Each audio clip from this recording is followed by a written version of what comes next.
So the painting behind me is from Tanzania by a Tanzanian artist, and it's, as you can see, it's got fabric in it and painting over the top of it. Well, we're excited to have Sarah here. I also want to say that they did send ahead of them both for Sarah and then the chairman of the board for Friends of the Plaster House. There's new cards and there's new envelopes that were going to be given out today, but they obviously, because you're not here, but I put them in the kiosks in the entryway. And so there's new envelopes and there's new cards, and all of that is available. As you come into church, you know where all the kiosks is on the left-hand side there. And if anybody would like some, I'd be glad to mail them to you. They're really, really very informative and very nice, and gives you the contact, etc. Perhaps just to preface by saying we've been involved with the Plaster House for ever since we came back in 2010, and we've had Plaster House as one of our global mission projects. Plaster House and Maasai Girls School, Lantern Hill, and then the Navajo mission down in Rock Point are our 4 global projects that we support, in addition to Lutheran World Relief with Bahar, and we've had other things there as part of that. So we've had a good connection to keep a balance between not only domestic projects, but also global projects that we've been involved in.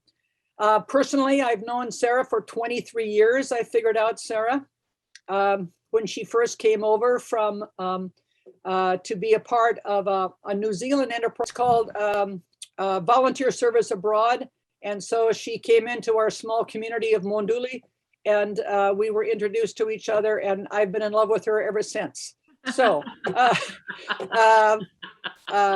we have been great supporters, and we have watched the Plaster House go from vision, idea in Sarah's brain to what you have now seen. And folks like Dick Swaysgood and others, Debbie Zabel, when you were there, I think you visited as well. So we've had several members who have had a chance to actually see the place in operation in person.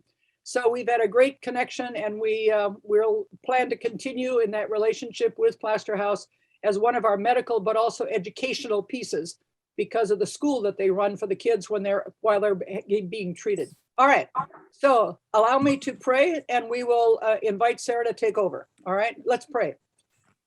Gracious God, we acknowledge your hand in the midst of it, your presence here. We thank you, Lord, for all that you can provide and do, for the many, many ways in which you allow us to be your hands and your feet on this earth. So thank you for that. Thank you for Sarah. Thank you for Gail. Thank you for the Friends of Plaster House, and which they continue to do the kind of, to fulfill the calling, Lord, that you have provided for them. Be with us now, O Spirit. Open our hearts and minds to learn and to share the information and to pass it on, so that more kids might be treated in this way. Jesus, we pray your blessing upon our time, and because you can make it all possible. Amen. Sarah, it's all yours. Good morning, everybody. I thought that Jean might have been taking my whole presentation in introducing me like that, but I'm going to introduce from my side, my point of view. I appreciate, you know, the long relationship that we have had with St. Andrew's Bellevue. It's a very treasured relationship that we have with the Plaster House in Tanzania. And of course, as Jean mentioned, her relationship with the Plaster House extends from way before the Plaster House even existed. It was back in the day when I was a young volunteer jumping on and off dalas, and I was friends with Jean and Marv and Beth Elnis Hansen out at the Maasai Girls School, and I was working at a rehabilitation center out there. That's where I connected and became such good friends with Jean and Marv.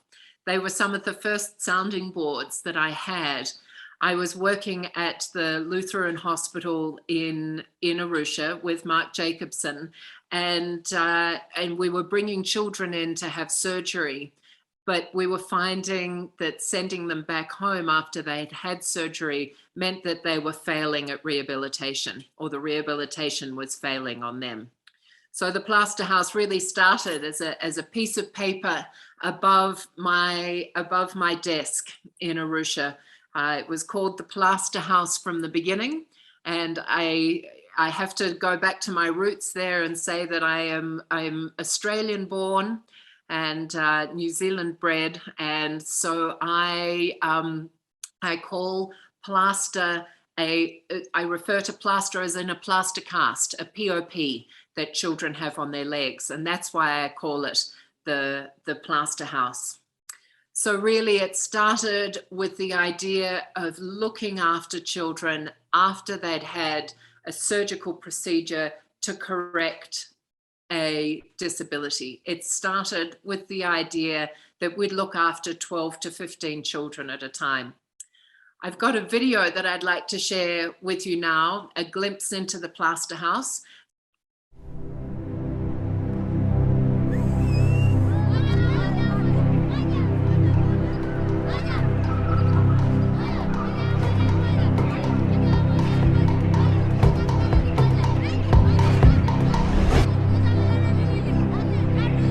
Hi, my name's Sarah Rejman. I am the founder and director of the Plaster House in Arusha, Tanzania. The Plaster House started in 2008 as a home for children with disabilities to stay before and after they have corrective surgery at one of our partner hospitals in Arusha. It is home to up to 150 children who are waiting to have corrective surgery or who are recovering and rehabilitating following elective surgery. The rehabilitative surgery program provides a subsidized surgical program for children with disabilities from all over Tanzania. The main conditions that we treat at the Plaster House are osteoporosis, clubfoot, burn scar contractures, cleft lip and palate, hydrocephalus and spina bifida, and osteomyelitis. The Plaster House is largely self-sustainable.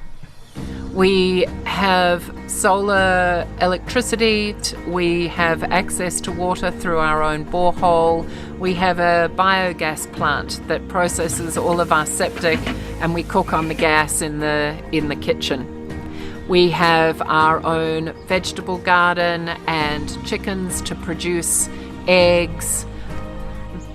Most of these children stay with us without their parents. Mothers only stay with their children if the child is still breastfeeding or if the child's situation is precarious. Otherwise, we have house mothers who look after the children together with the rest of the team. The Plaster House truly is a home away from home for these children while they're having medical treatment for their disabilities. Generally, rehabilitation at the Plaster House is play. Children love to play together. They play when they're sitting in their beds with plaster casts on their legs. They play in the activity centre. They do arts and crafts together. And as part of their rehabilitation, they love to play football.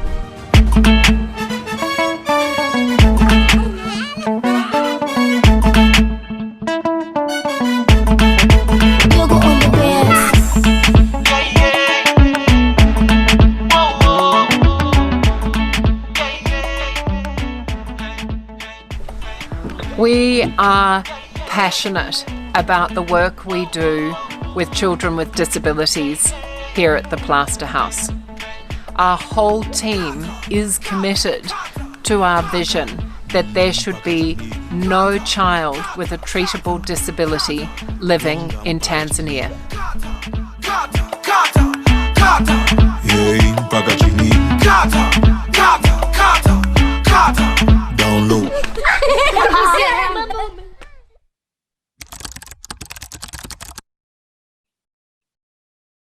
Okay, so there we go. There's a glimpse into the Plaster House. The Plaster House in a nutshell. It actually, since that video has been taken, we have increased to include a laundry area and some more staff room, staff sitting area. So it's pretty exciting. So I'm just going to talk a little bit about where the Plaster House program is and what we're doing at the moment. And I think a good place to start is always to start talking about the outreach program. So outreach is really where I started in my work. I was running outreach when I was living in Monduli, close by to Jean and Marv. We were identifying children with all sorts of different disabilities and bringing them into the rehabilitation centre. And then when I came to start working with Celian in 2006, Mark Jacobson called me and a missionary orthopedic surgeon into his office, and he said, I would like for us to treat more children with disabilities. And we walked out of his office, and the orthopedic surgeon turned around and looked at me, and he said, I'm good for the surgery. You need to find me the children. So there was where outreach began. It was for Sarah to get out into the villages and find the children. So I built a small outreach team around me, and we started regularly going out to villages in northern Tanzania and largely within the Lutheran diocese there. We started identifying children with disabilities and bringing them in for corrective surgery. These days, we have an outreach team that has got 5 team members in it. And our 2 main goals of outreach is recruiting patients and really changing the community's perception around children in particular living with disabilities.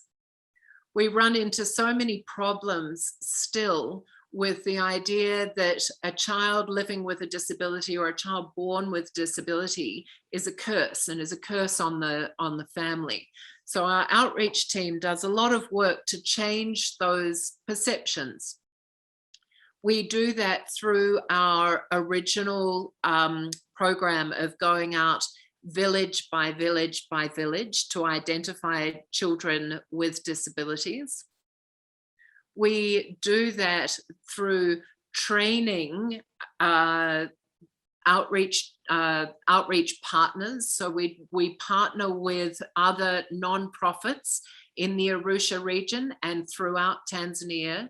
We partner with safari companies and their drivers, because a lot of the time they are in the community in a different way from the way that we're in the community. So we educate them, we provide them with the materials they need to be able to identify children with disabilities and refer them into us. One of the best referral sources that we have these days are the mamas whose children have already been treated at the Plaster House. We identified that these were great sources of referrals and decided to really invest in those mamas while they were there with us. So we educate the mamas who are staying with their children. We give them a good basic education about what cases we want to see at the Plaster House. We're also bringing in other nonprofits like ECHO to do horticultural training. We're bringing in a partner that's just down in Ngaramtoni to do reproductive health education. We bring in the Arusha Mental Health Trust to come and talk about mental health issues and to help parents identify a lot of the time the stresses around having a child with a disability. We are educating them about animal husbandry, about nutrition, about hygiene, and we are getting a huge amount of success with that mama education program that we run twice a week up at the Plaster House. Under the medical team, we have a nursing team that runs the medication management for the children at the Plaster House. They run a therapeutic feeding program, because a lot of the time the children we have coming into the Plaster House haven't had adequate nutrition, so are not strong enough to have the surgery that they require. So our therapeutic feeding program gets them strong enough to have surgery. The nursing team also manage all of the dressings following surgery. So they change dressings, manage the wounds, and they work together with the therapy team to make sure that the children have maybe splints on their hands if they've had a burn scar contracture released, or other parts of their body released following a burn scar contracture. In the therapy department, we run an activity program that includes an education element, that includes activities of daily living, training. So we bring the children into the gardening program, into the area, to the chicken coop, into the kitchen, and really work on their activities of daily living. So they really get a lot of other training while they're at the Plaster House. Also, we have a young lady by the name of Jacqueline Lekule.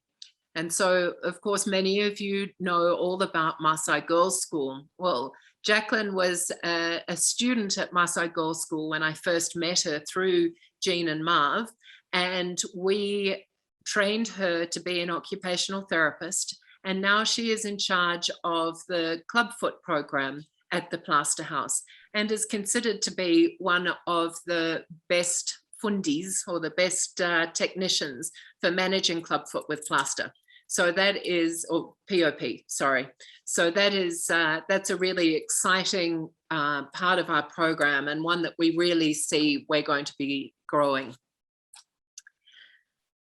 The main part of the Plaster House, really, the heart of the Plaster House, is what goes on in the caring area, looking after these children. It is the heart of the home. It is where the house mothers are working together with these children, you know, under supervision of the operational team. But the heart of the Plaster House is actually what we're doing, looking after those children one by one. It is a place where there is unconditional love, where there is care, where there is acceptance in a way that a lot of these children with disabilities have never experienced before. There is therapy, of course, that we organize for the children while they're there. And then there is the therapy that is just intrinsic to the program. It's the place where we look after the spiritual health and growth of the children. It's where we look after the mental health of the children, of the carers, and of their family. And as much as I can talk about the nuts and bolts of what we achieve, I think that what makes the Plaster House difference is about the care and love that they experience at the Plaster House. Of course, we have a food program under that central part of the care, where at the moment we're providing 250 meals 3 times a day.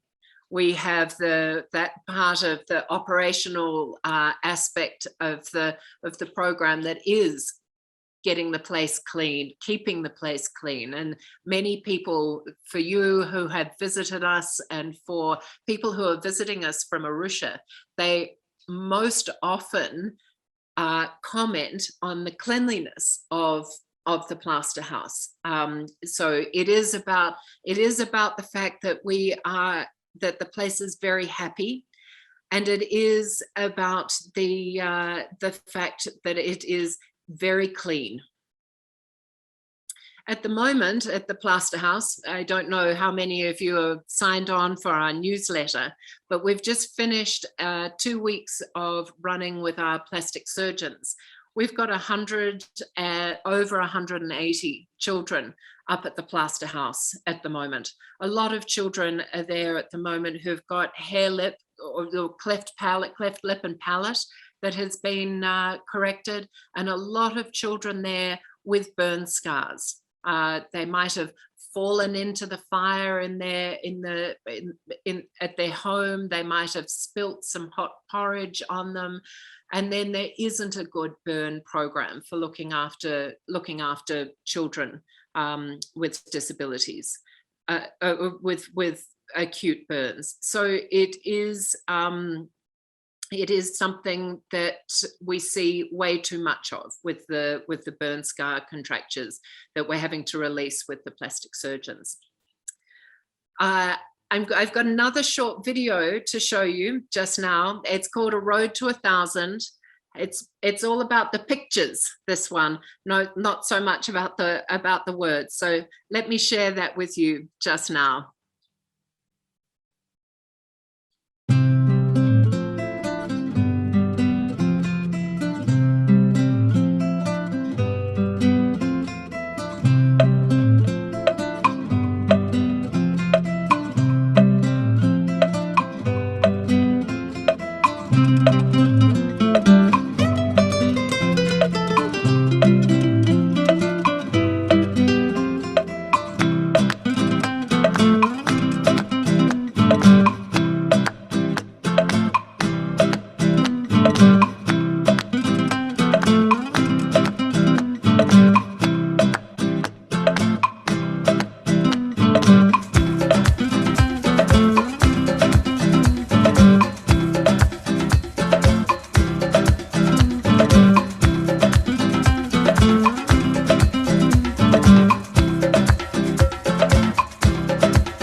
There we are. That's our celebratory video that we've got going at the moment. A road to 1,000. We've never treated more than 700 children in a year. At the beginning of this year, we set ourselves the goal with the outreach team, with the medical team, with the care team, that we were going to treat 1,000 children with disabilities. At the moment, we are sitting around about 915. So we know that we are going to get to treat 1,000 children with disabilities in 2021. And we will bet your bottom dollar we're going to have a great celebration when it comes to treating our 1,000th child. It does show us that there is so much need for what we do at the Plaster House. There is so much need out in the community. I've heard a statistic while I've been traveling over here that 40% of the Tanzanian population is below the age of 14. 40%. And if we start to extrapolate what the percentage of the population in those younger age groups is disabled, I think we will come to the overwhelming realization that our work has only just begun. And so here we are, basically 15 years into it, and we have got a lot of work to do. I'm excited by that. I'm filled with so much hope with that. I know that we have got the ability to grow and to meet the need that is out there for children with disabilities. I know that we are transforming the community. That is why children are being brought in to us through community connections. No longer is it taking somebody sitting underneath the tree and having to talk to a parent and having to convince them that treating the child with a disability is the best thing. We've got to the point in our program after 15 years of trying to transform the community that we're starting to see those small changes, that people are coming and looking for our service instead of us having to drag the child away into the program. So through 2022, I am sure that we're going to be treating more children with disabilities. 1,000 children in a year, I'm sure, is going to be just the beginning for us. Through 2022, I believe that we are going to be able to really solidify the Clubfoot program around Jackie Lekule. I believe that we are going to set ourselves up and so that we future-proof the program, so that the program is going to be able to continue on in perpetuity. And we're doing a lot of work around our organizational structures in Tanzania, and we are strengthening ourselves and so that we are ready for the children when they come to us. I'd like to say asante sana. Thank you all very much for being part of a congregation who has us on their budget line. That means a huge amount to me personally, but to the Plaster House in Tanzania. We still get a lot of mileage on the donations that we get from individuals and from organizations such as St. Andrews. And I really appreciate you all being on this journey together with me. Sarah, thank you, thank you, thank you. We're going to open up for some questions or comments to people. So question, okay, all right, let me start with some in the chat room, Sarah. Understanding that different conditions have different treatment plans, what's the average length of stay? The average length of stay is 3 months, 12 weeks. So a child with a cleft lip or palate, we turn around generally, if they're healthy, in 7 to 10 days. A child with osteomyelitis, with a bone infection, might stay with us for 6 to 9 months. Good, thank you. Another one from Bill. Could you tell us how the facility was established? And are the surgeries done on site, or how do you, where do they go for the surgeries? Good question. So the Plaster House was established, it jumped from the piece of paper over my desk into some form of reality because I had $1,000 of donation money in my back pocket, and we rented what was built to be a local guest house. So we rented a facility that had 3 bedrooms in it, a storeroom and a kitchen. And we borrowed 9 dilapidated hospital beds from Celian Hospital. We put 3 into each room. I had 1 house mother, a driver, and me, and that is how the Plaster House started. At the time, I thought that we'd have 12 to 15 children at a time, and it very quickly outgrew that. But that's how it started.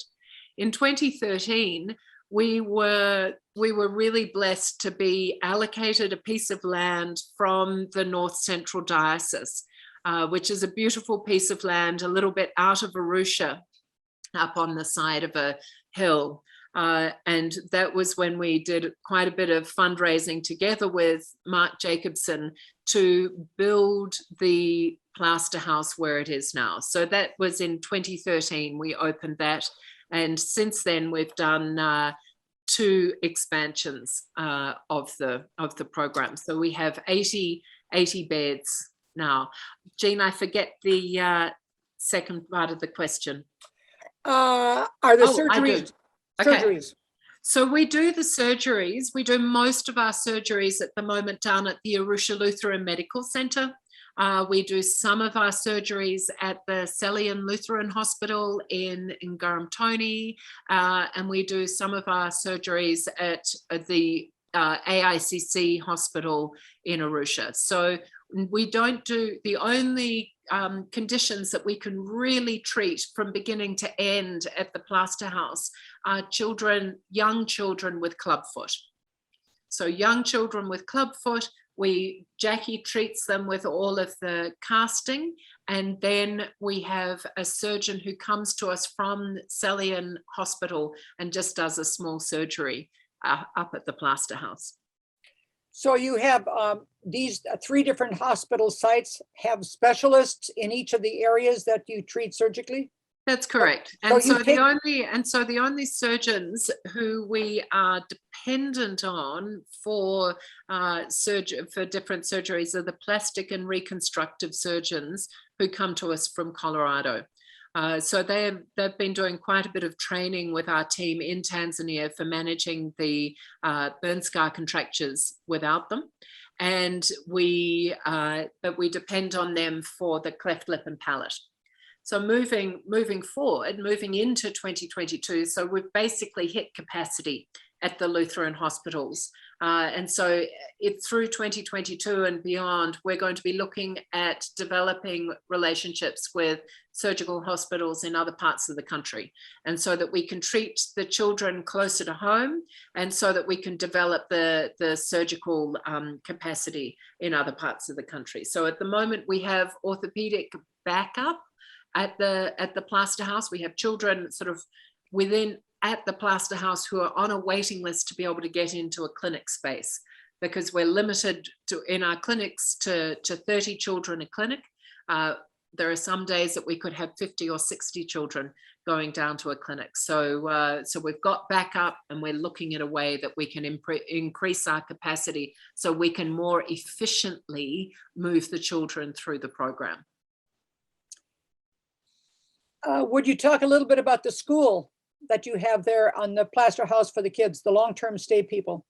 Right. So we have a classroom space. We're not a registered school, and we don't sort of teach according to curriculum. We use it really as part of our therapeutic activity program. A lot of the children who come to us have never had the opportunity to go to school. So many of them are coming to us only speaking their tribal language. So school is an opportunity for basic math, for being able to speak Swahili, learn the national language as opposed to the tribal language, and sort of to learn classroom behaviors, and to get an opportunity to do different arts and crafts activities.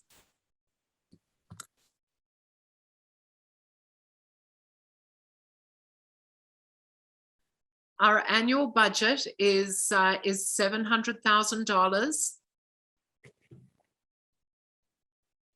So up until this year, we've called it $850 to treat a child. But this year, we've treated more children with the same funding. So we are slim on the ground at the moment.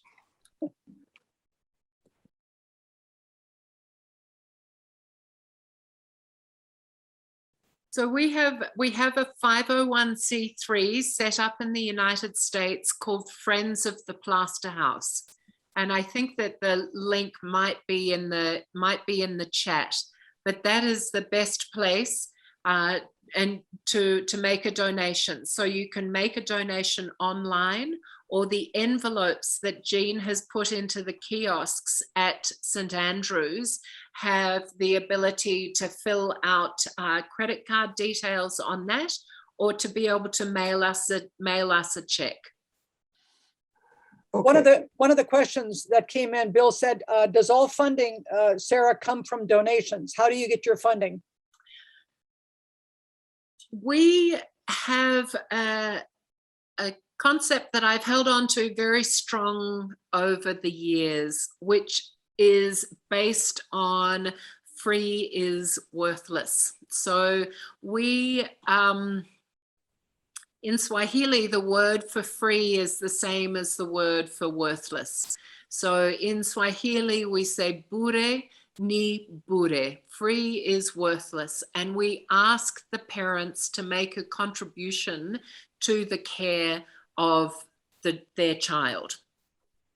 And sometimes that contribution is as little as 2% or 5% of the overall cost to look after the children. So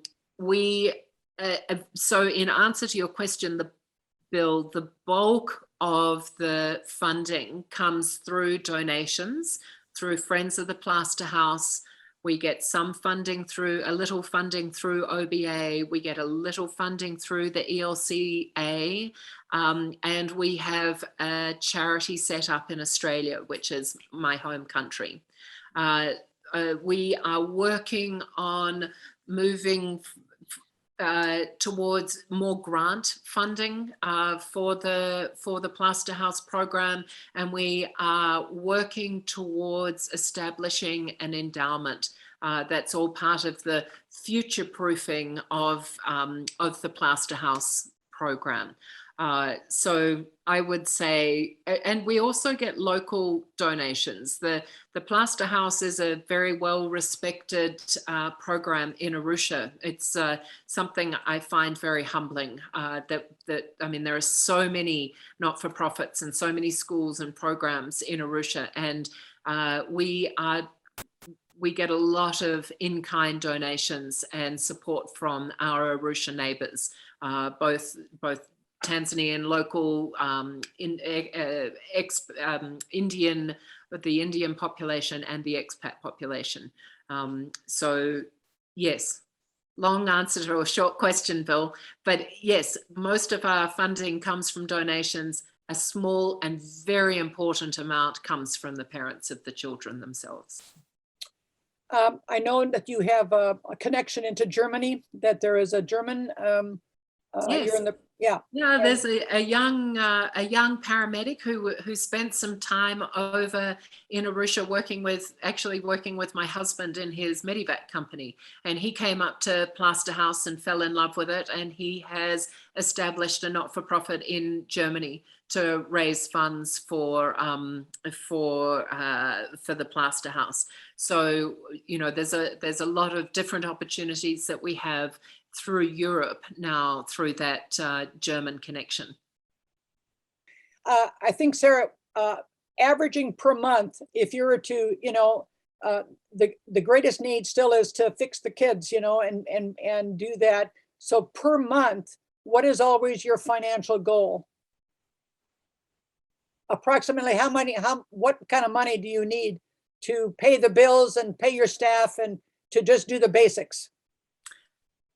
Jean. Yeah.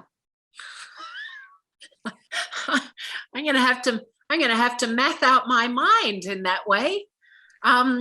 So so I guess it's around about $52,000 when you work that out, and over 50% of that goes we pay in medical bills to ALMC.